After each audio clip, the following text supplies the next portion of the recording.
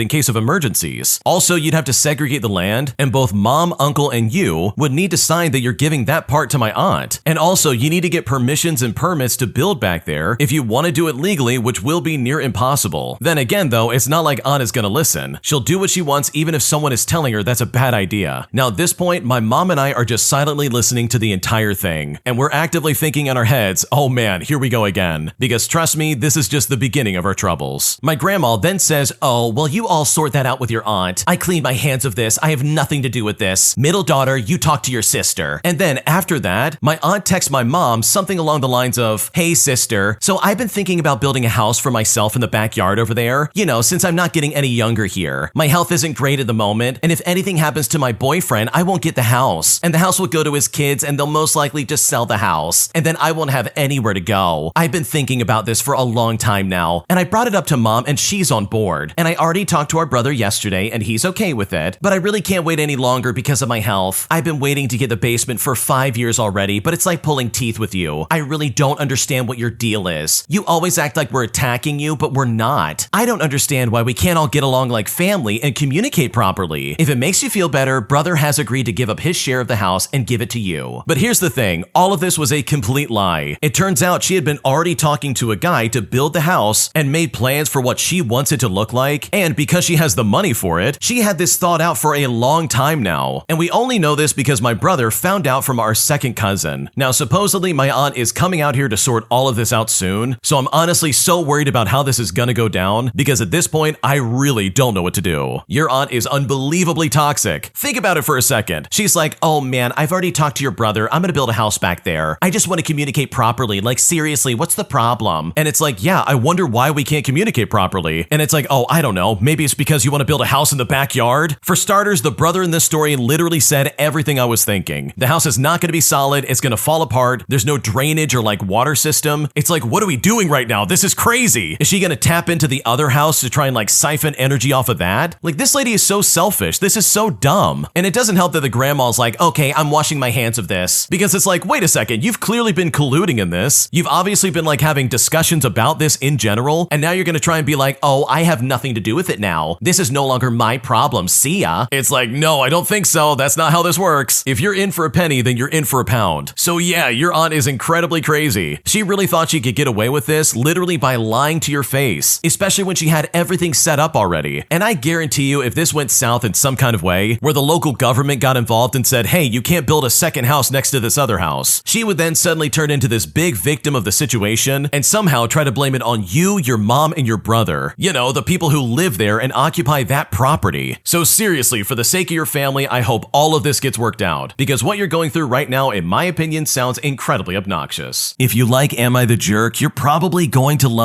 Am I the Genius. Check it out, link down below in the description. Also, go to AmITheJerk.com/submit if you would like to submit your own stories. My mother bought me a present for Christmas that I have explicitly stated I have no interest in, and now I feel very stuck and I don't know what to do. Here's what happened. Okay, I'm 29 years old, and my mother got me a pair of Birkenstock sandals for the summer for Christmas, and I absolutely hate them, and I've told her this before. I sound so ungrateful and I hate my attitude, but it's also what I know this represents. She keeps going on about these shoes, and every time before she gave them to me, I said I have no interest in them, which is the truth. I have sandals already, which do me fine, meaning that I did not need new shoes. Well, she has her own, and I feel she's trying to inflict this on me. Well, every Sunday when I would see her in the summer on a day off, she would comment on what I was wearing. She would say, why aren't you wearing sandals? Or on another day be like, well, at least you're wearing sandals today. And at this point, I'm already dreading the summer now, because I know this will be the existence of every Sunday. She'll say to me, good, you're wearing your Birkenstocks. They're great shoes, aren't they? And I have no choice but to go along with it, or else I'm going to be seen as the worst person in the world. I have stated on so many occasions that I do not like the brand. I don't find the shoes comfortable at all. I'm also trying to improve my spending and saving habits, so I refuse to buy things I don't need a duplicate of and cut down on what I don't need, basically making this quality over quantity. And that's another reason I can't stand having the new shoes. I know I didn't pay for them, but I also do not need them. My current ones work perfectly, even at around 6 years old. I wore them all summer long and I love them. I went to Rome in August doing around 30 to 40,000 steps a day, and they really were ideal. She does it constantly with 2 pairs of shoes that she has already bought me. Whenever I wear them, she comments or asks, oh, you're lucky to have those shoes. Are they not super comfortable? And she does this every single time. And look, they are only shoes. It's absolutely harmless, but it's still very strange that she has to do it every single time. I think my issue lies more with what I know this represents rather than the shoes. I remember looking at them when I got them in the box, and there's even a separate toe slit as well, which I completely detest. I feel so ungrateful because her intentions were good, and she spent a lot of money too. So seriously, what do you think? Why is she trying to push this onto me when I've said I'm not interested? What should I do? Okay, honestly, I do think I understand where you're coming from, but also it really does seem like your mom cares about you. Like, I think you're reading this right by basically assuming, yeah, she means well and this really was supposed to be a good thing, but that doesn't ignore the fact that you really don't want them. You seriously just don't need these things. And I also can't ignore the fact that she is constantly talking to you about this, because if that were me, I would be super annoyed. So I know if I was in that situation, I would probably try and go about this in a casual way and try to go around her in a way where it's like, yes, I'm wearing them to satisfy your need to see them, but also I'm gonna mix it up and wear something else. And if she does try to be like, wait, where's the Birkenstock? You could just be like, oh, I decided to switch it up today and wear something else. And just try to keep it casual overall, regardless of however she acts. So yeah, hopefully this works out, because honestly, I can completely understand why you would be getting frustrated. An entitled Karen comes to my grocery store demanding that we cook a turkey for her so that she can have it for Thanksgiving. But despite the fact that we have signs literally all over the store explaining to her that we're out of product, she still was not having any of that, choosing instead to act incredibly entitled and very obnoxious. Here's what happened. During college, I had 2 jobs. One was at a pizza restaurant, and the other was at a localized but very prolific grocery store chain. Think a few hundred stores all in the same couple of counties in the same US state. I primarily worked in the deli and hot food section of the grocery store. We had a very nice commercial rotisserie oven that we could spit something like 30 chickens on at once. Now, for the chickens we used, and it is crucial to note, were not taken from other stores' meat section, but they were shipped to us separately from the supplier. They were sized up, contained packets of the seasoning mix that we were supposed to sprinkle on them, them were already pre-cleaned and had been mechanically drilled through so we could easily spit them onto the large rotating arms of the commercial-grade rotisserie. This last step is crucial, because if you try to force an improperly prepped bird onto one of those very large spit arms, the odds are high the bird will fall apart into the oven and start to burn up and smoke. Usually, we cooked enough chickens each day to meet everybody's demands, but every once in a while when we had an unusually busy day and ran out when it was too late to make more, we would have a customer bring a whole chicken from the meat section and ask if we could cook it. Well, mercifully, we would explain all of the above, plus the fact that we weren't going to run the entire expensive oven for just one bird. People would then typically say, "Oh, okay, I understand," and then leave without pestering us further. In fact, most people began the inquiry by saying, "I know the answer is probably no, but here's what I want to do." So overall, they weren't too disappointed. Sometimes we'd get a remark from our manager afterwards about how we should have prepped more birds, but that was all the extent of it. Well, with that bit of context out of the way, this is where our story starts. It was well publicized that this chain of stores around the United States during Thanksgiving offered a pre-cooked meal special. But here's the thing, you had to pre-order it well in advance. The reason being is that part of that special involved us stocking a fixed amount of turkeys that were specially prepped for the oven, just like our chickens usually were, and that way we could cook it in the rotisserie. In fact, we would have a special crew to stay after closing the day before Thanksgiving just to cook these turkeys and their accompanying sides overnight. That way people could just pick them up Thanksgiving morning. Once we had taken enough pre-orders to account for all of our turkeys, we couldn't take any more orders because the supplier wouldn't send any more turkeys. This was well publicized in all of our TV ads. This was also on signs on the door and the deli and the cash register, not to mention the website. I mean, if you name it, it described it. Well, one year we were swamped with pre-orders, and in fact, we actually ran out of pre-drilled turkeys about 10 days prior to Thanksgiving, whereas usually it's about 3 or 4 days prior. My manager, foreseeing potential disaster, bought some really bright neon colored paper and wrote in black bold letters that we could no longer take pre-orders and that we were out of turkeys. He posted these signs all over the store, every entrance, every exit, the frozen section, the produce section, the butcher, the dry goods, and of course our own section in the deli and hot foods. Well, we get through the next couple of days just fine, and his plan seemed to have worked. But then, the day before Thanksgiving, an entitled old Karen enters our story. And yes, she had that certain haircut. Quite literally with one of my manager's childish neon with black letters, "You can't possibly miss it" signs right next to her. She starts giving off this sob story and starts begging and pleading with me, trying to somehow get a Thanksgiving meal pre-order in for her. I try to be as nice to her as I possibly can, initially thinking that she's distraught, but then she suddenly runs off. I think that's the end of it, but then she comes back with a truly gigantic turkey from the frozen meat section. She looks at me and says, "Here, I brought you a turkey, put it in with the others." Now, at this point, I have to take a deep breath and try to explain why I can't do that. The bird isn't prepped, the bird is too big and won't cook at the same speed as the others, and I also don't know how long she's had it out of the freezer, so it's also a sanitation issue. Not to mention that it's not drilled through, and I would tear it up trying to spit it. Well, she's having none of that. She just keeps on whining, "You can't be out of turkeys, there's so many in the back. I'll get a smaller one, I really need this." And naturally, I'm thinking to myself, why did you even think you would be able to come in the day before Thanksgiving anyways, when the store is slammed? Plus, the ad said, "Order now, order soon." And we've got signs saying that we ran out of turkeys 9 days ago. But of course, I can't say that. Finally, she swears under her breath a little and then she leaves. And I was just glad that it didn't go worse. But I know for a fact that she complained to corporate because, of course, my management came up to me and said that I got a complaint. I hate people who act like this, like seriously, it's just so annoying. There's no other way of putting it. They have signs plastered all over the store. "We don't have any more pre-orders, I'm sorry, but you can't get it here." And yet this lady's like, "Oh, come on, my situation is specific and just completely out of the ordinary. Cook this turkey for me because I need it right now." And it's like, seriously, your lack of planning is not my emergency, and I'm not going to be held hostage by your stupid decisions. So yeah, that entitled Karen was very stupid, and I'm so sorry that you had to put up with that. An entitled teacher demands that I get out of a classroom earlier than I signed up for, as she claims that she needs 15 minutes to prepare her stupid lesson, thus putting me in a really bad spot. Here's what happened. Okay, so I work at a college as a teacher's assistant and as a tutor. I only do science classes, but I am an assistant for one particular science class. I have my tutoring sessions in a room in the library twice a week for 30 minutes. Because it is a difficult class, we go quickly to cover everything and take up the whole 30 minutes. I also signed up for this room at this time before the semester even started. And let's say this is from 11:30 until 12 o'clock. On my very first day, I was told that I would need to be out exactly at 12 because there's a class after me. And I think to myself, okay, that's no problem. It takes me 1 minute to pack up and get out of the way. Easy peasy. Well, 15 minutes into my first session, this woman walks in looking very confused and asks me what's going on. I explain that I'm having my tutoring session, and if she's waiting for the class, it starts at 1. She then goes back and forth with me, perplexed about what I'm doing there, and finally mentions that she's the art teacher and she needs 15 minutes to prepare for her class. Now, it's a huge room, so I said I didn't mind if she gets ready in the back half of the room. Now, I was well within my rights to tell her no, that I have the room until 12, but I'm a nice person. Well, every single session, her students start coming in 15 minutes early, and I nicely tell them they can sit in the back of the room and that their class will start soon. It's a little disruptive, but it's not too bad. We're all getting into the swing of things after all. The art teacher, however, will come in early and very rudely tell me I need to hurry up and be out early. And she is so rude and condescending. She comes in and interrupts my session that I signed up for, also that she can start her class early. I understand that she needs time to prepare, but if she needed 15 extra minutes, then she should have signed up for 11:45 and not 12 o'clock. And she can't expect to just kick out whoever's in there. I am so fed up with her unprofessional and rude behavior. I've talked with my supervisor about it, who says I'm in the right and I have every right to be there until 12 o'clock. But it's all really frustrating. I'm thinking of sending an email and sending it to my supervisor and her supervisor, but I don't want to take that route. I just want to do my tutoring in peace and go about my day. I hate that she thinks she's entitled to the room during my time, and at this point, I honestly don't know what to do. Oh man, I think you absolutely should raise this to the next level, because this idiot is literally interrupting your session. She's walking in there 15 minutes early and saying you need to hurry up and get out. Like, in my opinion, at that point, it's time to elevate this immediately. Anyone, and I mean anyone, talking to you like that is completely out of line. It would be at that moment I would be like, oh, you want to talk to me like that? Well then congratulations, I'm gonna get petty and weird. So that would mean if you're not a part of my tutoring session, then congratulations, you're not gonna be in my classroom, because the way she's treating you is absolutely unprofessional and you do not deserve that in the slightest. My idiotic chef at the job I work at complained to corporate that I was slacking off and not doing my job. So I decided to get some petty revenge by exposing the fact that this guy doesn't do anything at work either. And I've honestly never felt better about getting back at somebody in my life. Here's what happened. So I got hired as a line cook when I got out of culinary school, and it was for a big hotel chain. I got hired for the day-to-day work, and we had 8 other line cooks and a head chef who was always bragging about his workload and how he spared us from the paper monster. The head chef was, for a better word, absent from the kitchen floor and basically was a pencil pusher. He did the ordering, the stocking, the timesheets, the rosters, as well as the schedules, and communication with HR, the general manager, and he made all the menus. For the most part, the work paid okay, and there was not much hassle. Thing was, the menus that we had to cook were outdated and very uninspiring. And when I say uninspiring, think about a cookbook from 70 years ago. That's basically what I'm talking about. At some point, we as a kitchen team were done with that, and we requested that we make the menus. And the head chef for some reason was happy to oblige. So now here comes the kicker. We had an after-hours menu with simple meals: BLT, pizza, salad, soups, fries, hamburgers, and for some reason, corporate decided that the after-hours menu had to go, and it's going to be replaced by the normal day-to-day menu. Well, this led to the following situation. Almost nobody ordered food during the night shift. It turns out when people come to a hotel late, they are either too tired or too drunk to eat a meal that takes around 15 minutes to serve, or they're in no mood for sauteed salmon in white wine sauce. This went on for like a year, and corporate saw the nosedive in the night shift revenue across the board, and they made the only logical decision to combat this problem. They fired all the night shift line cooks, or relocate them to other hotels if they could not be fired. Of course, the after-hours menu was not changed, nor was it removed, and instead it meant the shift had to be picked up by another. So this is where the tale really begins. I worked there for about 2 years, and I got into some trouble with the head chef as we didn't see eye to eye. This then led to the following situation. I had to pick up almost every single night shift. I would come in at 4 in the afternoon and then leave at around 5 o'clock in the morning. I worked 40 hours on paper, but in reality, I worked around 50. I didn't mind as overtime was paid out, and me as a 21-year-old could do a lot with the paid out overtime. But the thing was, it was so boring. In the beginning, I cleaned the kitchen, checked the walk-ins for spoiled goods, set up a part of the breakfast, and did some minor paperwork. After about 3 weeks, I ran out of work to do. Every 2 or 3 days, I could clean something or check the fridges, but what at first took about an hour, now took like 10 to 15 minutes. So I did the logical thing and I started reading books, watching Netflix, talking to the night manager, starting to experiment with new recipes, and just hanging out with the interns. Basically, I just messed around on company time. time. So after a while, I got called into the office by the general manager. I got a verbal reprimand for slacking off. When I asked him why, he told me someone told him what I did during the night shift. So of course I explained to him what I did, and that in between these hours, I had very little to do. This led to a discussion between corporate, my general manager, and my union about what I could and could not do within the position that I was hired for. But at the end of that entire ordeal, I was tasked with the kitchen paperwork, and Chef just unloaded his whole work week onto me, telling me to get to work and that the time for slacking was over. He said this all smug, and apparently he was assuming I would not finish this or I would come begging for help. I had to do timesheets, order produce, and answer emails. Chef was always bragging about the work and that it took a whole week, but after one look, I knew he was not familiar with computers and the various programs he had to work with. So within a month, I had figured out that our time management system could be linked to our payroll system, and I only had to check if the breaks were logged correctly. Then I would hit the sync button and place the request for validation by my general manager or human resources. The same went for ordering software. I could upload a produce list and order from an iPad while walking around to different walk-ins and freezers. Also, I combined this with the 2-day spoil check. Within 2 months or so, I found out that the work schedule sheet could be copied to another week, and with another software link, I could sync up our human resources app so it would automatically generate a warning when someone was on leave or on vacation. It took me 2 night shifts to do all of the above, and the other 3 I could easily just slack on. Well, due to this, the chef had nothing to do in the office, and in turn, he was also slacking. He had literally nothing to do during the day, but just sit around in his office. Well, after about 2 months, somebody, and sure, I don't know who it was, slipped this info to the general manager, and after that, the chef had to work in the kitchen, and his 9 to 5 completely changed. He had to do breakfast shifts as he failed to do line cook work, since he was stuck 30 years in the past when sticking everything in jelly was a trend. Soon after this, corporate got wind of this great innovation and asked our chef to document this all and send this over to them. When I left the company due to other reasons, corporate was contemplating cutting the head chef's position and making somebody else the manager responsible for the kitchen. So all in all, I'm so glad I got back at my chef because that guy ruined a really good job in my life. I find this so funny because the chef was lazy just as much as the original poster, and it's nobody's fault, like seriously. I've been in jobs like that where it's like, oh man, there's nothing to do and I've literally completed my job for the list. I guess it's time to sit around and do nothing and hope that I don't get caught. So for the chef to turn around and be like, wow, you're being lazy, the time for slacking's over. That is so ironic to me because that is exactly what he was doing. So it's really cool to see that you gave him a taste of his own medicine. My selfish, entitled friend demands that I allow him to propose to his girlfriend at my extravagant birthday dinner. And despite the fact that I told him no, he can't do that, as well as taking all the time to plan this special celebration, this jerk still decided to go against my wishes and propose right there on the spot to his girlfriend. And now as a result, my friends are telling me that I should be happy for them and that I'm making a big deal out of nothing. But at this point, I'm honestly super pissed off and I really don't know what to do. Here's what happened. This story also came from the Am I the Jerk subreddit. Check the links in the description if you would like to submit your own story. I'm a 27-year-old female and I recently hosted a small birthday party at a nice restaurant. It wasn't anything extravagant, just a dinner with about 15 close friends and family. I was excited because I don't usually throw big birthday celebrations, and I wanted to enjoy the night with the people that I care about. A few days before the party, my friend, who we will call Mark, pulled me aside and asked if he could propose to his girlfriend, who we will call Sarah, at my birthday dinner. He said it would be the perfect setting because all of our friends would be there and that this would make the night extra special. But you know what? I told him no. I said I was happy for him and Sarah, but this was my birthday and I didn't want the focus shifted away from that. And while he did look a little disappointed, he said that he understood. And trust me, this will be important later on. Well, fast forward to the dinner and everything was going great until Mark suddenly stood up, clinked his glass, and started giving a speech. Now, at first, I thought he was going to say something about my birthday, but no, I was completely wrong. He got down on one knee and proposed to Sarah right there at the party. Now, obviously, Sarah was overjoyed. Everyone started clapping, and suddenly, my birthday dinner turned into their engagement celebration. I was stunned and honestly pretty pissed off, but I didn't want to make a scene. I just smiled and went along with it. Afterward, I pulled Mark aside and I asked him why he did that when I already told him no. He then just shrugged his shoulders and said, I knew you'd understand. It was too perfect of a moment to pass up. I then told him I felt disrespected, and he suddenly got defensive, saying I was being selfish because a proposal's a bigger deal than a birthday. Well, now some of my mutual friends are saying that I should be happy for them and that I'm making a big deal out of nothing, but I can't help but feel like my night was completely hijacked. So seriously, am I the jerk for being upset that my friend proposed at my birthday birthday party after I explicitly told him not to, because right now I'm incredibly pissed off. Okay, I really need to get this out there because I kind of sense a theme when it comes to people proposing at other engagements. And I mean like stuff like a wedding or a birthday party or like a baby shower or something like that. The only reason he's like, oh yeah, this would be the perfect setting is because he's not paying for it and he didn't organize anything that you're doing. Like that's literally the only reason he's like, oh, this would be perfect. I knew you would understand. And it's like, yeah, I understand that you're a terrible friend and you're not welcome to anything I ever do again. Him saying that it's the perfect setting is basically him admitting that he's too stupid and lazy to organize this himself. And instead of doing the legwork himself, he would rather just mooch off of your hard work and reap the rewards of your planning instead of doing it himself. That really is unbelievably toxic, and I don't blame you for being pissed off. Like, you would think at this point in life, people would understand that this is not a good thing to do. It is entirely taboo to go against someone else's wishes, and for even like asking that in the first place. And sure, it's just a birthday party, but guess what? It's your birthday party. This is something that you planned with your friends and family, and this guy completely ruined that. And the fact that anybody is trying to be like, oh, you should just be happy for them. You're making a big deal out of nothing. It's like, oh, okay, is he gonna pay for like, I don't know, any reservation fees for the restaurant? Or like any party planning expenses that you had to like take on your back? Like, this is so dumb, and I just can't believe anybody would be on his side. So no, you're not the jerk for calling this guy out. What he did was completely out of line, and I know for a fact if I was in your shoes, I absolutely would have chewed this guy out and told him exactly how I felt, because the fact that he ruined this party is completely unacceptable. If you like Am I the Jerk, you're probably going to love Am I the Genius. Check it out, link down below in the description. Also, go to AmITheJerk.com/submit if you would like to submit your own stories. Am I the jerk for how I handled my son's girlfriend spending the night? Because right now my daughter's pissed off at me and I seriously don't know what to do. Here's what happened. To start things out, I have two children. I have a 21-year-old daughter that we will call Donna and a 19-year-old son that we will call Austin. Both of them live at home, but they also stay on campus at their respective colleges. Austin has a girlfriend who we will call Bridget, with whom he's been dating for nearly a year. Early in their relationship, Bridget stayed over once while Donna was at school, and with Donna's blessing, Bridget slept in Donna's room and Austin stayed in his own. They chose to sleep separately and there was no drama. Well, this winter break, both kids were home. Toward the end of the break, Bridget returned from out of state, but couldn't move back into her dorm yet. Austin then asked if she could stay with us for a few days, and I agreed, but mentioned that we would need to figure out sleeping arrangements since we don't have a guest room. All we have are mine and my husband's room, Austin's room, and Donna's room. Austin said that he and Bridget now share a bed, but his twin bed would be a very tight fit. Donna, on the other hand, has a full-size bed, so I suggested Donna and Austin switch rooms temporarily. Donna could use Austin's bed and Austin and Bridget would stay in hers. I assured Donna that I changed the bedding afterwards, but she was visibly upset and asked why Austin couldn't just sleep on the couch. I told her it was only for a few days, and since Austin wanted to share a bed with Bridget, this arrangement made sense. When Bridget arrived, everything seemed fine at first. That night, Bridget went to bed early, and Donna pulled Austin aside in the kitchen. I couldn't hear the start of their conversation, but Austin suddenly started yelling. He shouted, "Shut up, why do you always say that?" all before storming into the living room. He loudly announced that he would never invite Bridget back if everything is such a problem. When I asked what happened, Austin explained that Donna asked him not to spend quality time with Bridget in her bed, and I think you know what I'm referring to. He claimed that he had no intention of doing that and accused Donna of being weird and trying to cause trouble. Donna said that she had purposefully tried to talk to Austin quietly just to avoid any kind of scene, and she hadn't said anything to Bridget. She also said it wasn't unreasonable to ask, given that she knew that Austin and Bridget were very active, again, if you know what I mean. I then told Donna that she didn't need to make such a big deal since I had already promised to wash the sheets. Donna then became upset and ended up staying with a friend for the rest of the break. Well, fast forward and school has since resumed, but Donna is barely responding to my calls or my text messages. Austin told me Bridget overheard the argument and now feels uncomfortable being in our house or around Donna. Now, my husband said that Austin caused the scene by yelling and pointing out that Donna wasn't out of line for making her request. He also said I should never have let Bridget stay in the first place. So seriously, am I the jerk in this situation? Because right now I don't know what to do. Okay, there are so many things wrong with this, but let me just start off by saying that yes, you are absolutely the jerk. Because you know what? Donna's 100% right. Why couldn't Austin just sleep on the couch? Just because they sleep in the same bed doesn't mean they're gonna take Donna's bed. Like, if I was in Donna's shoes, I would be very pissed off. There is no way I would be okay with that, like at all, not for a second. And the fact that you tried to be like, oh, it's only for a few nights, it's no big deal, just switch beds and stop being weird, I'll change the sheets. It's like, are you kidding me right now? I am not agreeing to this. This is so weird. You could have easily gotten an air mattress or something like that and been like, okay, sleep here. Instead of, I don't know, know, like uprooting Donna's living arrangement. So yes, I do think you're the jerk, and I think what you did is completely out of line, because that, in my opinion, was incredibly gross and very toxic. My husband gave me an ultimatum, stating that if I don't quit my side hustle teaching yoga, he's going to leave our marriage. So right now, I feel completely blindsided, and at this point, I don't know what to do. Here's what happened. Okay, so I just got married a year and a half ago to the most incredible person. I just gotten out of a 6-year relationship. We were friends for a few months, and it quickly became every bit of a classic when you know for the both of us. Within 3 months, we had bought our first home, got engaged after 9 months, and then got married almost a year to the day with a dream destination wedding in Greece. And we've been together now for over 3 years. It's important to know we are in a multicultural marriage. My husband is Hindu Punjabi, and he immigrated from India over a decade ago, and I'm a white American. Greece was an equidistant travel for both of our families, who, by the way, get along famously and have really embraced our blending of cultures. We have a lot of family support on both sides. When we got married, we were on the same page about what we expected from each other and what we wanted. Our red lines were physical violence and cheating, with us agreeing that everything else could be figured out. And one of those things that we agreed on was fitness. In the early stages of our relationship, we worked out together constantly, we went on runs, etc., and we talked often about our mutual desire to continue to cultivate a long, healthy life together. Now, a few differences that need to be noted. He grew up in a household with very traditional gender roles in India, namely where his father was verbally awful to his mother, and he would go days giving her the silent treatment. My husband has also been open about how witnessing this affected him growing up. His parents have worked it out over time, but his mom has shared openly about this dynamic with me. His father rarely has to lift a finger at home, but worked very hard to provide for the family. So yes, a very traditional Indian culture. My husband has 2 sisters who both take a more modern approach to their relationships, and that seems to be accepted within the family. Now, my parents split responsibilities 50-50 as often as possible. Both work full-time, they've always been best friends, and I rarely saw them argue. Also, my husband is easily triggered and very reactionary. He works on it in his own way, but refuses to try individual therapy. Shortly after we got together, we moved to a new state for his job, about an hour north of the city where we met and had a lot of friends. He worked a mid-shift at the time, and wasn't getting home until 1 to 3 o'clock in the morning the first year of living in our new state. The hour drive made it harder to see friends regularly, and I was home alone all the time. Well, integrative nutrition and movement gave me my life back a few years ago after being diagnosed with a chronic illness. So after about a year of living in our new state, I found a local fitness studio to start taking classes to tone up for our wedding and to meet some friends. Also, my husband has had on and off issues with the herb, if you know what I mean. Very all or nothing kind of person, with no balance to when the herb is in the house, so that started to really creep back up just before we got married. It's a daily fight for him, and I'm here to help him through it. Every few months he does relapse, he goes on a bender and then realizes it's sending him into a deeper depression. Being loved by a supportive partner gave me another level of confidence. I felt like I could pursue just about anything, and we would somehow just make it work. I had been a fitness instructor in college, and I had always wanted to pick it back up. So with his late night schedule, I signed up for a yoga teacher training program and started the weekend we returned from our wedding. Now, this was an every other weekend intensive and a big time commitment, but I made a point to try my best to nurture our free time together. I ended up loving teaching yoga. I made lifelong friends and was the first in my cohort to be offered a job right after training at the studio. Teaching at this studio is highly competitive. Usually you have to do a mentorship, but they let me get right on the schedule, and I was super thrilled. My husband then started experiencing pretty significant job stress around this time, and honestly, he was also dealing with a really awful boss situation, and I'm sure we've all been there. He then started showing symptoms of high-functioning depression. He was in bed for both weekend days, doom scrolling and watching football. He was withdrawn from activities that used to make him happy. He had no desire to spend time with friends and had limited energy to spend time with me. Now, his parents and my parents and some of our friends noticed the change. Instead of a partnership, he started expressing his desire for me to act more like a stay-at-home wife. Dinner on the table every night, house tidy as a main responsibility, but I also work a 9-to-5 remote from home, and I am the breadwinner. So it was really hard to have this expectation morph from a shared responsibility to solely being mine. All of this was building until we found out I had an aggressive form of pre-cancer and had to see a specialist for treatment in another state, which, by the way, this was 8-hour round trips every weekend for months. The whole thing seemed to give him purpose again, and confronted with my potential early mortality, we spent our car rides talking about our dreams and life goals. We dreamed up the idea to start a matcha and cold-pressed juice camper to have a little side business together on the weekends, and started moving forward with that, but as soon as I got the all clear last June, he fell right back into a depressive episode. I tried to plan small activities without putting too much on his plate, since work stress was at an all-time high. But after a while, he started to resent me for keeping him away from being in bed. I continued with our business plans alone, kept teaching yoga, working my 9 to 5, and holding it down for him at home, but no amount of me would help him pull out of the work, then bed, then depression cycle. In his darker moments, he expressed that he felt like my job teaching yoga was taking away from my ability to be there for him. When I asked for specifics, he would just tell me, "Oh, you should just know," and that no matter what I did, I was somehow falling short. At this point, I had fallen in love with teaching yoga. In fact, my classes started waitlisting. Helping my students gave me passion and purpose, and I had finally found real community, which was such a bright spot when there was no effort being put into our partnership at home. Our fights began to escalate, and I found myself on the receiving end of low blows, as well as name-calling and verbal mistreatment. I tried so hard to meet him where he was and stay neutral and non-reactive, but you can only be called the B word so many times without losing it on occasion. This past November, he was promoted and finally had normal work hours again. I switched my workout schedule at the studio to mornings so that I could be there for him when he got home at night, with the exception of one night a week. When I got offered a second class and weekend spot on the yoga schedule, and this is because my first class was doing so well, I wanted to accept it immediately, but made a point to ask him first. He then said he was okay with it, but hated the idea. Over the past year of teaching, it's been hard seeing other instructors' friends' husbands show up for them, and there's just something about this gig that my husband just hates, and I wish he could be just as supportive and proud, but anytime I spend at the yoga studio, which is at max maybe 3 hours weekly, he's expressed that it takes away from him somehow. A girlfriend of mine, who my husband knows well, and I thought likes as a human being, from the yoga studio that I go to, came over Monday night to do a little bit of extra work on a series that we're doing together. I cooked dinner for all of us, I made sure my husband had what he needed, and after my friend left, I got in bed and I gave him a hug, only to then be met by him saying, "Get the F away from me," followed by 48 hours of silent treatment, despite my pleading to try and have a conversation. Last night, he came to me and said, "It's yoga or it's me. You have until Sunday to quit your teaching job or I'm leaving our marriage." And now I'm just completely gutted. I've tried to offer a compromise and even offered to take a short leave of absence from teaching, but he refuses to speak to me until I make my decision on Sunday, and apparently it's all or nothing. Movement has saved my mental health. I have found so much purpose through teaching. Having a student approach me to tell me that they sleep better on nights that they had taken one of my classes, or that they feel more relaxed or inspired in any way, just absolutely lights me up. I finally feel seen standing up there, and I've somehow gotten good at it. I love being of service to other people. Yoga has transformed my mental health so much that I stepped away from therapy in 2023, but out of desperation, I reached out to my former psychologist for an emergency session this morning, who told me to hold the line and not quit just because he's threatening to leave. Hearing her say that the hardest thing you'll ever do is say no, and then watch what he does next, has ripped me to my very core. I still love this man and desperately want to make it work, even though I know if I were to hear this story from a friend or stranger, they would tell me to run away. I finally told my parents what's been going on, and they are supportive. I also quietly reached out to his sister, who reassured me that we are family and they would knock some sense into him. But seriously, am I missing something here? This ultimatum seems like it's about something so much deeper than my yoga job, but it's ripping me apart that the person I love wants me to quit something I've become so passionate about. What should I do? Okay, this is so messed up because you literally have done nothing wrong. First and foremost, your husband's being a massive jerk, and the fact that he's giving you an ultimatum, as well as treating you the way his dad treated his mom, in my opinion, is a massive, giant red flag. Because yeah, you're right, if anyone else told you this story, you would tell them to run away. The fact that he's trying to be like, "Oh, you need to quit your job as a yoga instructor or we're getting a divorce," that is such a giant leap in logic, it's not even funny. You're literally doing everything around the house, you're holding a full-time job, you're trying to pull him out of this depressive episode, and now he's trying to sit there and be like, "Oh, I want to be depressed. Let me just stay in bed all day. By the way, quit your job." It's like, dude, this is so stupid. You're literally getting upset about something that doesn't affect you. You've even changed your studio times to the morning so that you literally will be there for him and spend more quality time with your husband. And it's like you already do everything around the house and you're waiting on him practically hand and foot. This guy's still like, "No, get away from me," giving you the silent treatment for what, 2 days? What is he, a child? Like, this is so stupid. Because when you started out explaining what's going on, you describe him as like a good person and a really good man, but clearly the honeymoon period is over. And I don't know about anybody else listening, but there's no way I would ever get married to someone that fast. I better know everything about them, or they better be someone who's undeniably perfect in every way possible. Because that, in my opinion, is just really quick, but that's neither here nor there. I think more to the point, the fact that this guy gave you an ultimatum proves to me that this guy has some serious mental health issues, and maybe he's coming from a place of jealousy that you seem to be living your best life while he's sitting in bed rotting away and just doom scrolling. Which, by the way, hey, fun fact, that's not your fault. You're literally doing everything right, and this guy's trying to drag you down with him. So no, you are not the jerk, you didn't do anything wrong, and the fact that your husband is treating you this way is honestly unacceptable, because you do not deserve this in the slightest. Am I the jerk for making my husband leave work early so that he could give me the car keys that he took with him to work? Because right now I feel bad, but I'm also incredibly annoyed, and at this point I seriously don't know what to do. Here's what happened. Okay, I really feel awful about this, but my husband has a habit of forgetting or just ignoring things that I say. I work from home, and I'm always there to unlock the front door for my husband when he gets back from work. So the couple of times I've needed the car, I get very annoyed that he's taken the house keys attached to the car keys with him, and this has happened a few times. He will lock all the house doors in the morning and go off to work with the car keys so I can neither leave the house nor drive anywhere. So I made sure that we had 2 sets of keys, and the second pair must always be on the console table for emergencies. Well, the problem is, my husband started keeping the emergency keys in his work bag, and if he took the car anywhere, I was again locked in the house. This recently happened again when my family was coming over, and they stood at the locked door while I searched the house for his work bag. Well, today, I woke up very unwell, and in between my meetings, I wanted to run to the chemist, while also wanting to pick up a book that I had on hold at the library, when once again, my husband had taken the car keys. What made me so angry was that I have told him this a million times, and I could have had a massive emergency. He was so calm and apologetic on the phone, but this honestly just made me more angrier. I am just so sick of him never listening. So I lost it, and I demanded he come home immediately and drop the keys back because I need to go to the chemist. He started apologizing and saying he has a meeting at work about to start, but I told him this is not a discussion, and I expect him back home right now because I am sick of repeating myself. Now, he said he's on his way back, but I feel so awful stressing him out while he's at work and making him take a 40-minute journey back. But I'm also so desperate to be heard the first time, which is exactly how I listen and respect his wishes. So seriously, am I the jerk in this situation? Because right now I'm incredibly pissed off. Okay, in my opinion, I don't think you're the jerk. This really could get on my nerves pretty quickly, especially when there's not an extra pair of keys in the house. And don't get me wrong, I think the principle of the matter is super important here, where you quite literally just want him to hear what you're saying, but I would say at your earliest convenience, make a spare copy of everything and keep that on you at all cost. Because what you're describing sounds really frustrating, like that would piss me off so bad, especially when you're sick and you need to go to the chemist. And for people in America, that's another name for pharmacist. Like if I was in that scenario, I would be so annoyed. I'd be like, listen, I feel like garbage. I need the car keys. I need to go somewhere. Like you can't do this to me. So no, with all things considered, you're not the jerk. And hopefully this is a wake-up call for this guy where he's like, okay, I've got to start listening to my wife, because his behavior is super annoying and I don't blame you for getting upset in the way that you did. An entitled Disney Karen goes red with rage when I deny her early access into an amusement park ride. And even though this Karen tried literally every trick in the book to try and get past me, I decided right then and there to get some petty revenge by ensuring that even though I was going on break, this entitled Karen would have to wait her turn. And I've honestly never been happier to watch anyone get so angry in my life. Here's what happened. Okay, so I wanted to share another experience from my time as a worker at a very popular theme park in Florida. Now, for a bit of context, I worked at an attraction. One day, I was the fast pass line greeter, and it was the middle of peak season. We were ridiculously crowded, with wait times for standby being 2 hours, single rider about 50 minutes, and fast pass over an hour. Now, we were instructed to allow people in on the time stamped on their fast pass just to help thin out the line. And sometimes when it was busy, we would allow people to enter 5 minutes earlier than their ride reservation said. Well, a woman wearing white shorts, a fanny pack, and a white sun visor came walking up happily with her group and showed me her fast pass. But unfortunately, I stopped her because it was 10 minutes early. I then politely explained that she would have to wait to enter on the time stamped on the fast pass ticket. And it's right about this moment that this entitled Karen of the story starts to really lose her patience. She looks at me and says, "Oh, come on, really? It's just a few minutes early." I say to her, "I apologize, ma'am. Unfortunately, we are very busy, so you will have to wait for the time on your fast pass." The woman then says, "That's ridiculous. Everyone else boss let us in a few minutes early. This entitled Karen then tries to walk past me, but it is not happening. I block her by stepping in her way, and I smile and I ask her to step to the side. And when I do this entitled Karen lets out a huge sigh. I continue to let people in according to the times on their passes, as this Karen glares angry daggers at me. A man next to her tells her to just wait, it's not that serious, but she is absolutely fuming. Literally 3 minutes go by, and she storms back up and shoves the pass in my face. Good enough for you now? Can I go in? Now me, trying to remain magical, I say to her, ma'am, you still have 7 minutes until you can enter. Please step to the side. This Karen then starts to pop off at me. She says to me, you're joking, 7 minutes. You're not seriously going to make me wait for 7 minutes. But I respond calmly by saying, yes, please step to the side. Another 2 minutes go by as a line of people come in. I check everyone's time, not looking at faces so much, but hands and tickets. And guess what? That's when I see the same ticket. I then look up and it's the same entitled Karen. She still had 5 minutes to wait. So now I'm irritated and she's irritated. I just stare at her for a few seconds quietly before doing a 2-finger point back to the side where her group and others were waiting patiently. She then stormed off right as my coworker, who we will call Kelly, walked up with my brake slip. This Karen then instantly got a grin on her face when she saw I was about to leave. And you know what? Her grin really pissed me off, and it was then that my petty box immediately switched on. I gave Kelly a brief version of events and instructed them to make sure that she waited until the exact time printed on the freaking fast pass ticket. Kelly laughed a bit and said, okay, and I walked away, but only a few feet when she sauntered over, arrogantly grinning to Kelly and showed them the ticket. Kelly then said, sorry, but you'll have to wait until the time printed on the fast pass, ma'am. And at this point, this entitled Karen's face was turning red with anger. She then screeched out, did she tell you to do that? And Kelly just responded by saying, well, I have to work with her. And even though I was standing just a few feet away, and sure, it was probably petty, I feel that this Karen absolutely deserved it. Yeah, I can't stand when you deal with people at amusement parks that act like they're some kind of MVP. Seriously, these people are not special. You have a fast pass just like everybody else. Get in line and wait. Like seriously, let's think about it for a second. We're talking 10-minute wait. That is not that long. She could have stood there and talked with her family instead of acting like an entitled psychopath. Like, come on, that is so weird in my opinion. And I just love the fact that she tried multiple times. She came up to you so many different times and then tried to get back in line as if she was some kind of like anonymous customer. And it's like, dude, you're so weird. Just wait your turn. It's not that hard. Because I know if I was in the original poster shoes, if someone really wanted to fight me hard on this, then I would absolutely be like, yeah, I don't really care. You're gonna have to wait until the time printed. Because at that point, this is just obnoxious and this lady needs to chill out. You're not going to the hospital, you're going to an amusement park ride. Calm down and wait your turn. So personally, I love this petty revenge because you got this Karen exactly where it hurts. And clearly, that's her inability to be patient and wait her turn. If you like Am I the Jerk, you're probably going to love Am I the Genius. Check it out, link down below in the description. Also, go to AmITheJerk.com/submit if you would like to submit your own stories. Am I the jerk for declining to invite a woman to my house who has called herself a total kleptomaniac? Because right now, I fear that I've torn my friendship group apart, and at this point, I don't know what to do. Here's what happened. Okay, so I joined a women's social club 6 months ago because I've been struggling to make friends after relocating to a city that's new to me. It took me a while to warm up to the group and to connect with people I actually had anything in common with. I had to wait through a lot of Botox parties and boozy brunches just to find things that I was interested in. But I did, and I started coming to group events fairly often. I hang out most with the women who like to read, do crafty things, bake, skywatch, etc. And among these women is one that I will call Andrea for the sake of the story. And she's someone who has made several comments about how she is a total kleptomaniac. And I think she makes these comments to seem cool to the other people in the group. I reached out to some of the women I see regularly at these events and invited them over to my place to watch a TV show that we'd been talking about and to do some other crafty stuff. Well, they were excited and they agreed to come. Unfortunately, Andrea found out, as I assumed someone asked if she was going, and reached out to me to ask if she was invited. I considered this for a bit and then I told her no, as I only had so much room at home. She didn't believe me and asked me for the real reason, saying that I thought we got along, which yes, is true. I then told her that I'm not comfortable inviting a kleptomaniac into my house, that I've worked hard for the things that I have, and it would be stupid for me to invite her knowing that she openly brags about it. She then says okay very quietly, but then she says, "You're painting me out to be some kind of horrible criminal when you don't even know anything about me." But I said that her being proud to call herself a klepto was all I needed to know. She then said that I was a high school mean girl and that I was ableist, and I'm really not sure what the foundation is for that statement. treatment. Well, this unfortunately has spilled over to the group, which is really frustrating. But what has me the most surprised is that there are so many people defending her and telling me that I'm out of touch and take things too literally. So seriously, am I the jerk in this situation? Because right now, I don't know what to do. Okay, honestly, I don't think you're the jerk at all, because if someone's actually gonna be like, oh yeah, I just love to steal, I'm just such a kleptomaniac, I don't know what to do about myself. Like if someone's really saying that and they're outside of the age of like high school range, then I don't know about you, but I'm probably going to believe them and not want them around my personal belongings. Who in their right mind would openly say, yeah, I just love to steal, it's great, I have an addiction to stealing, isn't that fun? Like that's not something you brag about. That's something you keep to yourself and you don't share with anybody. Why would you want people to be afraid of like having their personal belongings around you? Like for me, I completely understand why the original poster's like, nah, I'm not inviting that lady. I don't want my stuff stolen because that lady is a kleptomaniac. She even said it. And even if she was joking, maybe she should pair that comment up with, oh, I'm just kidding, I'm being weird, or something like that to try and like diffuse the situation. Because seriously, this is not a good way to make friends at all. So no, I don't think the original poster is a jerk at all. I think they made a good decision by being like, nah, I'm not gonna invite that lady, because the way she's acting and the way she would self-admit that she's a kleptomaniac, that in my opinion is incredibly weird. My friend's soon-to-be ex-husband is an absolute nightmare towards her, as he's literally bugging the house and her car in some kind of weird attempt to monitor her every move, all before they get divorced. And I honestly hope that my friend gets out of that marriage sooner than later. Here's what happened. Okay, I have this friend who we will call Lisa, who's in her 50s, she's been married forever, and has spent way too much of that time putting up with her nightmare of a husband. Lisa had thought about divorcing him more times than she can count, but she always hesitated because she knew he would turn the process into a living nightmare. Well, 2 months ago, Lisa finally snapped. She decided it was time to break free and filed for divorce. This is when her husband, who we will call Todd the Terrible, immediately started proving her right by going full-on paranoid spy mode. First of all, he installed surveillance cameras all over their house, which unfortunately is technically legal in our country as long as he's living there as well. But Lisa's pretty sure he also planted some illegal listening devices, because get this, that's the exact advice he gave his brother during his own divorce. As if that wasn't creepy enough, Todd took her car for 2 days because apparently it's the family car, even though he never uses the family car and he's got his own car. And this is all right after she handed him the divorce papers. And that would be plenty of time to slap on a GPS tracker or a few bugs, right? Now, what was his excuse for all this James Bond level nonsense? He claims that Lisa is cheating. And not to spoil the situation, but no, of course she's not. But here is the real kicker. In my country, divorce means splitting everything 50-50 regardless. That is, unless something truly extreme comes up. So even if Lisa were sneaking off to rendezvous with the entire team of the Kansas City Chiefs, it wouldn't change a thing. Todd's tantrum is entirely pointless. Now, Lisa doesn't have the time or money to check her car for gadgets, and the whole situation is understandably frustrating. So I suggested the perfect petty revenge, turning his creepy surveillance obsession against him. And now, when she's in the car, she regularly puts on a show loudly announcing gems like, "You are so small where it counts, it's microscopic, if you know what I mean. Also, you're the worst lover I've ever had, and I've had way better than you. And I feel so sorry for your future dates. They'll need a search party to find any satisfaction." She says she's tried it a few times now, and apparently she says this is more satisfying than any therapy she could ever sign up for. Wow, good for Lisa to get away from this weirdo. This guy literally set up surveillance cameras in the house simply because Lisa says, okay, I'm getting a divorce and I'm not dealing with this. And sure, a 50-50 split in some cases can be a really sketchy situation where people are not getting exactly what they want and people walk away unhappy. But in this scenario, I think Todd deserves it. From the sound of it, and at least from what the original poster described, Todd sounds like a horrible husband, and he's apparently been mistreating Lisa for far too long. So good for her for not only getting back by screaming these things in her clearly bugged car, but also for getting out of a marriage that clearly was not good for her. And hopefully things can work out better in the future. Am I the jerk for going into the vet when I was supposed to go in? Literally all because I was the next one in line. Because as a result, some people who were first but not in line complained that I was cutting in front of them. And at this point, I'm not sure if I'm in the wrong. Here's what happened. Okay, so this morning, my mom and I took her 2 cats to the vet. And the vet that we use is a walk-in only business. You cannot make appointments except for surgeries. We have been using this vet for several years, and I've been there recently with my own cat. When we got there 40 minutes before it opened, there was no physical line, but several people sitting in their cars. And this is not unusual. What has happened literally every other time I've been there is that people wait in their cars until one person gets in line, and then everyone usually zooms to get their spot. Then we all wait until the place opens up. So So we're all waiting in our cars for about 20 minutes before someone got out of their car and got in line. Well, seeing that, I followed suit, leaving my mom and the animals in the car, making me the second one in line. After another 5 minutes, some of the other people, maybe about 3 people, got out of their cars and said very loudly, "Well, we should be going with who actually arrived first," and then proceeded to label where they thought everyone should be, with me getting 5th. I didn't say anything because that sounded like nonsense to me, and so they just kind of all stood off to the side and waited. Meanwhile, more people began to show up and get in line behind me and the first person. The group also didn't say anything to them and just talked amongst themselves. Now, when the door opened, they take 3 people at a time, so the lady in the line in front of me went in, a lady from the big group, and then I was going in as well. As I tried to walk in, one of the people in the group went, "Excuse me, I was here before you." But I stated that I was in line before her and I was going in. Well, she got angry, but I went in anyways. As I was trying to check in, the woman from the group that had made it inside tried to tell the employees that I had cut in front of someone, but I once again stated that I had been in line before her. The employees told us that everyone would be seen and it would be fine. Now, I feel a little bit guilty, but my logic was that I could have slept in my car in the parking lot, but if I didn't get in line, then that would have meant that I would get cut ahead of everyone. That isn't how the system works. I have arrived first on previous visits, but not made it to be the first one in line. No one has ever pitched a fit about line versus arrival order before either. So seriously, am I the jerk for going ahead of this group that was clearly waiting in their cars despite me being first in line? Because right now, I don't know what to do. Okay, I might be the only person that thinks this, but guess what? The only person that really is the jerk here is the vet of this story. In my opinion, if you're standing in line, then guess what? You are first in line. None of this waiting in your car garbage. No, you've got to be in line waiting like everybody else, because this stupid vet doesn't make appointments. Like, think about that for a second. They only have a walk-in system that honestly is so dumb. But these people trying to stand off in this like subgroup and be like, "No, you were actually 5th in line. We were before you." Like, that for me does not stand for a second, because I would be like, okay, that's cute, but guess who's physically in line in front of the door first? That's me and this other lady. So sorry, but you're not going to dictate whether or not I go in. So no, you didn't do anything wrong by standing up for yourself and going in, because this side group, in my opinion, easily could have shuffled in behind you and gotten in line like everybody else. But instead, they decided to be entitled in a way that is completely unfair. Am I the jerk for blowing up at my mother after she lost my money that I specifically hid from her? Because right now, she's blaming this entire incident on me, and at this point, I don't know what to do. Here's what happened. I'm a 17-year-old male, and I had recently gotten $100 from a family member overseas on my dad's side of the family, and when I came back from my trip, I decided to hide my money from my mother. For context, in the past when I've gotten money, she's found every excuse to take it from me. For example, do I have a stain on some new pants? Well, that's gonna be $40. Did I forget to make dinner? Well, that's another $15. Normally, for people my age, $100 isn't that big of a deal, but I come from a strict immigrant household where I'm not allowed to get a job, and I never receive money besides on holidays or birthdays. Considering this, I hid my money in an envelope under my desk. I had to hide it well, considering how much my mother tends to snoop in my room. Days go by and I end up spending about $20 on food. I had plans to spend more until I came back from school one day to find out that my mom had done another spontaneous cleanup. And by this, I mean that she dug through all my things, making a huge mess, then leaving it there for me to pick it up. And surprise, surprise, my money wasn't there. When I asked my mom about it, she told me that she had thrown out almost everything from the bottom drawer, which is true because everything from that drawer was gone, including my money. However, I'm not sure if I should believe that, considering that my mom often hides my things, and she lies about throwing them out. I tried to remain calm as I asked my mom if she might have done anything else with it. In response to this, she began to get defensive and claimed that it was my fault for not telling her where I hid my money. Now to this, we both began to get more upset. Keep in mind, she had begun to blame me, she refused to apologize, and began to go on a rant about how I need to be more responsible. She insulted my intelligence, and then when asked if she'd pay me back, she literally refused. Now here's where I might be the jerk. We both began to argue as I then started to berate her with insults, and she did the same. Eventually, my mom began to look more and more defeated as I continued to rant about her. I honestly felt like I was at my breaking point. When I was done, my mom then gave me the silent treatment for the next 2 hours, even though she seemed okay in the morning. And yes, I did apologize, but I still feel guilty. She even keeps bringing it up, which makes me question if I was the jerk. So seriously, am I the jerk in this situation? Because right now, I don't know what to do. Okay, this really pisses me off because honestly, your mom stole your money. In my opinion, she used this excuse of cleaning up to raid your drawer, find the cash, and throw everything else out. And that sucks because that really is what happened, especially based on what you're describing with her history of basically like stealing your stuff. And here's the thing, that money isn't lost. Your mother lost it, so she owes you that money back. And the fact that she's not willing to pay you back is mind-blowing to me. That really is so insensitive, it's not even funny. So no, you're definitely not the jerk. You are not at fault for your mom losing your money, and in my opinion, completely stealing it right from underneath your nose. Because she clearly had an agenda, and unfortunately, it does look like she's probably going to get away with it. My boyfriend is riding home with a woman who is in love with him, on top of them driving in an ice storm. And with all things considered, this really is a stressful moment in my life, and I seriously don't know what to do. Here's what happened. Okay, I want to start off by saying that I don't want to crash out, but I'm honestly debating. I met my boyfriend, who we will call Ben, at his job a year ago. We began flirting at the bar, and I could hear a woman shouting his name from the kitchen. He ignored it for a while, and then the person calling him, his coworker, who we will call Tammy, tried to physically pull him away from me, but he asked her what she was doing and brushed her off. She sulked away, and I asked if they were dating, and he said absolutely not. I later learned that they previously had a fling, but he decided to just be friends because he didn't see a future with her, as she is extremely loud, has a problem overindulging in food and substances, and often does inappropriate things without thinking. She apparently did not take this well, told him that she wants to get married, and tried on multiple occasions to get drunk and stay the night with him, only for his friends to drop her home or for him to straight up ignore her because he had already told her countless times that for him, she is way too much. Well, a short time later, I ended up working at the same job as them. Though loud and a little obnoxious, I found her to be sweet at heart, and even ended up planning a girls' day and hanging out with her a few months in. I mean, she had never tried to get with him while he was dating me, and she seemed to be over it, right? Well, everything was fine until I put in my 2 weeks notice, and she started acting differently. She started telling me that she missed cuddling and watching movies, but then would add that she wants to cuddle me and not him, and other things that were clearly attempts to see if he would go along with it. The final straw was when it was just the two of us, and she said that she was going to miss me because now she won't see me anymore. And I said to her, "Oh, Tammy, don't say that. I'll still be around the bar, you'll see me. It's not like Ben and I are gonna break up or anything like that. If anything, you'll probably see more of me than usual, as we're moving in together and we eventually want to get married. I've never been so happy." Well, what was Tammy's response to this? For the first time since the very first day I met her, Tammy was silent. She was silent for 10 minutes. No congratulations, no, "Oh, I'm happy for you," just utter silence. I mean, you could cut the air like a cake. Tammy was not over Ben. On the contrary, she was celebrating him spending work time with her and not me, so I distanced myself immediately. Well, we are currently dealing with a snowstorm in an area that doesn't ever get snow. The area was not prepared. I mean, this is a beach for goodness sake. The roads are icy and they're not salted, and I can't drive on it in my car at all. Plus, my boyfriend's elderly father has been taking him to work in his truck. Well, I just received a message from Ben that he doesn't want his dad driving on the ice in the dark, which is fair, but he also stated that Tammy has offered him a ride home, and I'm completely okay with that, as I can't get him, and this time is just odd. I told him it's fine, and then he tells me he plans to do something that I find absolutely rude, and this is where I get angry. On the way home from his job, there are 3 separate grocery stores and a McDonald's. If he's hungry, there are plenty of places to stop. However, if you drive up further away from the house, there is a Sonic, meaning that if he were to get Sonic, he would have to go the opposite way on the ice, go through the twice as icy median, and then cross the highway with oncoming traffic to get the food. And with that in mind, take a guess as to where he told me he's going, because if you guessed Sonic, then you would be correct. He offered to get me some, but I declined. It's just not sitting right with my soul. Between this making things even more dangerous and him just going along with not coming straight home, I don't know what to be more mad about. I feel like there's a boundary that under these specific circumstances, he has been allowed to cross, but now he seems to be dancing on this line, and I'm honestly not okay with it, because right now I'm seriously distressed and I don't know what to do. Yeah, I can see why you would be upset. It does seem like this is a sketchy situation, especially when he's riding with someone who has the hots for him. Like, that already sounds like a lot of stress, and I don't blame you for being so upset about this. So I know if I was in your shoes, I would be talking to him about all of this. I would say to him, "Look, I didn't like what you did last night, and that really was upsetting. And hopefully with some good communication, all of this can eventually get worked out." A group of entitled Karens tried to mock and shame our server, all because this server had a nose ring that she purposefully covered up. But after listening to these Karens literally mock this woman and say that she has no chance of getting a job anywhere else, my friends at a table next to us decided that enough was enough, as we all collectively put these Karens in their place in a way that not only humiliated them, but also shut them down in a way that they will never forget. Here's what happened. Okay, so I went to brunch at a popular packed spot with tables very close together, and our server had a tiny flesh-colored patch on the side edge of her nose, covering up a nose ring. And this had to have been an extremely tiny ring because the patch was very small. Well, one table next to us had several young men that were friendly and asked us about the mimosa flight we ordered, and they were tourists from Germany. But unfortunately, the other table next to us was a bunch of old entitled Karens. So eventually, as time would tell, the server went to the Karens to get their drink order. And it was then that everybody nearby heard one of them squawk out and say, "What's that thing on your nose?" Now, I didn't hear the server's response, but as she walked away from the table, both of these stupid Karens started loudly discussing the kids these days and what a choice the server made to ruin her face. They were gleefully discussing how stupid it is, while also saying, "No wonder she's a waitress," since according to them, she wouldn't be able to get a better job with stuff in her face. The server brought their monster glasses of wine, and the ladies continue with their tirade about the younger generations and how they don't think about their consequences. Well, at this point, one of the German guys leaned close to them and loudly asked these Karens, "Why do you speak to your server in such a mean way? She is working to bring you your wine and food." Well, as this entitled Karen started to sputter with a shocked expression, all the guys started rapidly speaking in German and were clearly laughing and speaking about these stupid entitled Karens. My family all started laughing and giggling in solidarity, and these Karens got quiet, clearly shocked, and then they went back to their wine. The second Karen of this group changed the subject to gardening in the spring, and we made it a point to loudly thank and praise our server every time that she came around to serve us. Wow, I can't stand people who act like this because seriously, there is nothing wrong with being a server. If you're making an honest living, it doesn't matter where you're working, in my opinion. A job is a job, and honestly, you can get a job anywhere that you want. And just because somebody has like a nose ring or a tattoo or something like that doesn't mean, in my opinion, that they're not highly skilled individuals. Her having a nose ring or not doesn't mean that she can't do her job, and it also doesn't mean that she can't get a job somewhere else. Like, these Karens don't know that lady's life. They don't know anything about her. So the fact that they're trying to be like, "Wow, kids these days, no wonder she's a waitress." Yeah, she might be a waitress as like a side gig, or she could be loaded and she's working as a waitress just for the fun of it. Like, there's any number of reasons why she's working in that profession. So yes, I'm so glad that these Karens got put in their place because this is so unacceptable. And as someone who's worked in the restaurant business, this really hits home for me because people in customer service, especially food service, deal with so much garbage it's not even funny, making comments like these unbelievably disgusting and something that no one should ever put up with. If you like Am I the Jerk, you're probably going to love Am I the Genius. Check it out, link down below in the description. Also, go to AmITheJerk.com/submit if you would like to submit your own stories. My entitled sister does nothing around the house, claiming that she's too tired from her job, which by the way is not nearly as hard as mine. And I honestly feel like I'm at my breaking point because right now I don't know what to do. Here's what happened. I'm a 20-year-old female and I live with my older sister who's 27. We live in the house that used to belong to our parents before one of them passed away and the other one moved in with a new partner. Since my sister was already planning to move in with her girlfriend and I was old enough, they ended up leaving the house to my sister and her girlfriend. Now, I won't go into the abandonment issues and the mess this caused, but believe me, it was a lot of bad stuff. Last year, she and her girlfriend broke up and things got tighter at home. I started working and became 100% responsible for paying for groceries and some bills like water and the internet. An important detail is that I worked as an in-office administrative assistant during peak hours, while my sister has always worked from home, doing Instagram posts for stores and other stuff like that. You know, the kind of story ads with promotions and stuff like that. One thing she always does is act as if her job is extremely exhausting. Now, I'm not saying it's not, but I would get on packed buses after a full day of work, come home, wash dishes without complaining, and make food, while she, who stayed home all day, would complain about putting water in the dishes that she dirtied. As a side note, I know these jobs can be tiring and fast-paced, but absolutely nothing will convince me that you can't spend a few seconds to put water in the frying pan. Now, I'm currently unemployed and I'm looking for a job, but unlike other days, I woke up wanting to clean and organize the house. I hung up the clothing that she asked me to, I took out the trash, I pulled some weeds in the backyard, and I washed the dishes 3 times. I even had to rush to take the clothing off the line when it started raining. Well, what did she do? She put the clothing in the washing machine and turned it on. On top of that, she left glass shards on the bathroom floor, which I almost stepped on by the way, and then told me to pick them up. But when I complained, she said she was too busy to pick up glass. She also complained about old food in the fridge, saying I can't take care of your responsibilities because I work too much. Now, as another Another side note, at the time, I was hanging up wet clothing from the rain, which should have been 100% her responsibility, and washing dishes which were supposed to be mine. But in her head, I should always help her when she needs it, and I should never ask for help with my responsibilities. Mind you, all the food that she worked to remove from the fridge were meals that she cooked, stored, and didn't eat. But in her head, I'm the one responsible for throwing them away. So anyways, here I am, taking a break and looking at memes, and job hunting online when she barges into my room to complain about a dish that wasn't properly washed. She tiredly explained how I should have done the task using water and soap, and said that she couldn't put her mashed potatoes in there because it was greasy. Then I go into the kitchen and this idiot left the dish dry without a single drop of water or soap. So yes, this truly was a venting diary, but honestly, I really just cannot stand my sister, and at this point, I honestly don't know what to do. Man, I cannot stand when you have roommates or siblings who act this way. Seriously, what's the point of having a chore list or some kind of like responsibility listing if you're the only one actually doing your job, or even like picking up the slack where you're supposed to do it? Like, that is so frustrating, and I totally understand where you're coming from. So yes, in my opinion, your sister is incredibly obnoxious and very entitled, and the fact that she thinks this is somehow your problem is proof enough that she's only passing the blame to you when that blame absolutely belongs to her. My parents are incredibly controlling, as they literally want me to never move away despite me being offered a job out of state that would change my life in a very positive way. Because right now I'm doubting my decisions and I'm second guessing literally everything about my life. Here's what happened. Okay, to start things off, I'm 35 years old and I got fired from my last job right before the holidays with zero explanation. 2 weeks later, I got an offer in Denver for $83,000, which is $23,000 more than my last job, but my parents are really discouraging me. They're saying things like, "It's too expensive. $83,000 isn't that much. Not enough to live anywhere else but here. It's too cold. What are you going to do with your house? Because if you sell, you'll never be able to afford another home. If you rent it out and the job doesn't work, you won't have a place to go back to. And whoever rents it will probably destroy your property. I mean, where are you going to put your stuff if you rent it out?" Basically, they want me to turn this opportunity down, which means staying on unemployment until something else comes up or that crap runs out, resulting in me staying put and looking for local jobs in Kansas. My dad sent me a job posting for an administrative assistant at a local university for literally $15,000 less than what I was making at my last job. I've been a project manager for 7 years, an admin assistant job photocopying some old dude's documents, arranging his folders, scheduling his meetings, and it honestly sounds like a huge step back for me. That is a job I would hate and I'm overqualified for, but he shouted at me that I was stupid for not applying for it. Meanwhile, my sister is turning 38 years old and has never moved out of my parents' house and doesn't drive herself anywhere. Literally, mom drives her to and from work every single day, which they have no problem with. Why are they not questioning what she's doing with her life? And it's like they're so hands-off when it comes to her life choices. What's crazier is their talk is making me second guess my new gig. I turned down a job in Boston 2 years ago because of this type of pressure, and now look what happened to me. I took a pay cut and then I got fired, and now I'm thinking about doing it again. There is no support for me whatsoever. They say I'm gonna fail and not have anything to come back to, and I am seriously torn up about their behavior and they're doubting me. Their words have made me feel awful about everything, and at this point, I really don't know what to do. Oh man, I am so sorry you're dealing with that. Family pressure like this, and yes, I have definitely experienced this, can be some of the worst pressure ever. These are the people that know you the most. They know what insecurities to play into, and it all just leads to this entire situation being very sketchy. So if I was in your shoes, I would take that job and never look back, because you made that mistake once in Boston, and it doesn't sound like you want to do that again. And honestly, if I was in your shoes, I would feel the same way, because the way your family's pressuring you to stick around is super toxic, and you do not deserve that in the slightest. Am I the jerk for not giving the dollhouse that I built for my wife over to my niece, as I had every intention for my wife to enjoy this, as this is something I worked really hard on? Because right now, my brother and his daughter are really treating me and my wife like garbage over this situation, and at this point, I do not know if I'm the one at fault or not. Here's what happened. Okay, to start things out, I made my wife a replica of a house that's known to fans of a musician, but wouldn't mean much to others. It's about 2 feet tall, and it wasn't very complicated to build, but my wife has said a few times over last year that she thought it would be cool to have for little trinkets. She's like a crow with her trinkets, and I love it. She didn't know that I was making this for her, but I did sneakily involve her in its creation through having her make a couple of TikToks when we were out together so I could get the colors right, and she had no idea. Now, I was excited, so I showed a picture to my brother, and he told me it was cool, but didn't get the purpose. He showed it to my niece, who we will call Ava, who's 13 years old, who knew what it was and said that she wanted one too. So my brother then asked if I would give it to Ava for her birthday, but I said no, as it was for my wife. But I then said I could help make one with Ava, as it would help teach her some basic woodworking skills, which they don't really do in schools anymore, and I would really like that. My brother then said if it was so easy, then I could make a second one for my wife and just give this one to Ava, since her birthday was at the end of the month. But again, I said no. This was done specifically for my wife. He seemed to accept that, but then came back to me and said, "Isn't it a little weird to make a dollhouse for an adult woman?" I then told him it's not a dollhouse, it's just a fancy shelf. But he argued that makes it worse, because Ava would actually play with it. He must have gone to complain to mom about it, as he is the younger brother, because mom called me to tell me that it was stupid to give my wife a dollhouse. But again, I tried to explain that it's not a dollhouse, but she kept saying that's just so stupid. This weekend I was at their house, and Ava kept bringing up the replica house and laying it on thick with statements like, "I've always wanted one just like it." And she kept asking my wife why she wanted a dollhouse. And I said once again, it's not a dollhouse, but she kept asking why she needed one. I then told my brother that he was encouraging his kid to be manipulative, and I really didn't like it, so I was going to leave. He told me that I was dangling the house over her head like McDonald's and teasing her about it, and that it made me a bad uncle. Now, being a good uncle is important to me, and I do feel for the girl because she's a big fan too. I admit I have a blind spot for this because I don't have kids, and maybe I shouldn't have shared the picture with my brother to begin with. So am I really the jerk for not giving it to her? Yes, it was easy to make, and I could make another one quickly, but still, this one was for my wife and not for my niece. What should I do? No, you're not the jerk. Ava and your brother sound incredibly entitled, with your mom absolutely taking a back seat to this idiot train. Seriously, you hit the nail on the head. These people are laying it on thick for literally no reason, and they're playing literally every angle possible. They're not only trying to be like, "Oh, please give it to me, I've wanted it my entire life," but also they're trying to guilt trip you for even giving a dollhouse to your wife, stating, "Oh, I would actually get some use out of it, and she's just an adult playing with a dollhouse, what's going on?" As if them shaming you is somehow gonna make you hand it over. But then for me, the fact that this kid goes up to your wife and tries to start bothering her about it,